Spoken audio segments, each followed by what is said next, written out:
So this is another lawn that's non-fertilized, non-irrigated, and I put my version of a pre-emergent in that I'm trying to encourage growth of the core lawn to crowd out the weeds. So that's my version of weed control. But I have an appreciation, respect for what weeds do. They keep you from having a desert, in that they at least protect the soil for a little while the bad actors are being evicted. Bad people, like people that mow very low, that cause stormy weather, and they downregulate gene hormone signaling for the growth factors that are necessary for human occupation.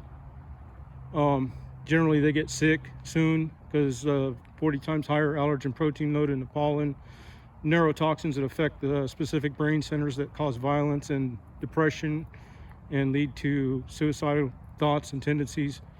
So these people are eradicated pretty quickly, and especially because you have the people that are coming down here from other areas to die.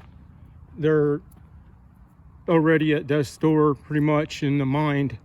They're just waiting for their body to die. And as evidence of that, you look at a lawn like this and you'd think, God, you'd get a lot of business.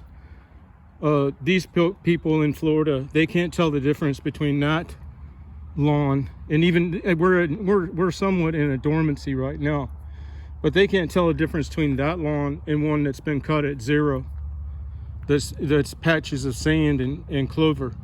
So my composition right now isn't the greatest, but it will be far superior down the line. But unfortunately, it doesn't pay to try to give quality in an area where people's perception of quality is servitude.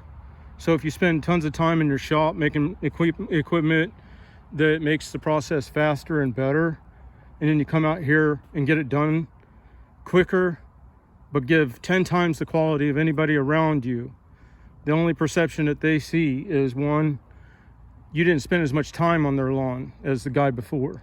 Even if the guy before was push mowing and you have a 72-inch zero turn on a wide open area, they still want servitude. They don't want actual service. They don't want, so the quality of the composition, and if you look down into the lawn, that matters not to them. And another factor that is the only quantification of quality for these people that are brain dead here in Florida is evenness across the top of the horizontal plane, without looking down once again into the evenness, i.e. thickness, which is what sequesters carbon and gives off oxygen, which corrects our atmospheric gas composition, gives you regular rainfall because it regulates evaporative processes that then trigger regular rainfall, creates a nutrient-dense soil that can support a plant that can upregulate according to how much solar radiation is coming through at that time. And on and on. It supports the mycelium fungus because of the vapor moisture that helps with its and that mycelium goes towards the fertility of the soil. We need every square inch of fertile soil, rooted plant and fertile soil that we can get right now. If it weren't for migrating weather patterns, i.e. the whatever, El Nino, La Nina, who cares? With the migration of people that we had into our state of Florida here that don't understand proximity to equator, soil quality, et cetera, and do things exactly the way they did it up north, and then are too ignorant to see the effect and make adjustments, and or they have a long guy that's from here and knows better, but they won't listen to him because they can find one of their New York buddies that'll do it the way they want. So there's immigration without assimilation. With that migration of people, absent the migration of upper atmospheric weather pattern changes this year, we probably would have been in the year where the sun hit the earth. And when I say that, that's for the morons. The sun isn't actually going to hit the earth, but in all ways meaningful for the continuation of human life on the planet, it is.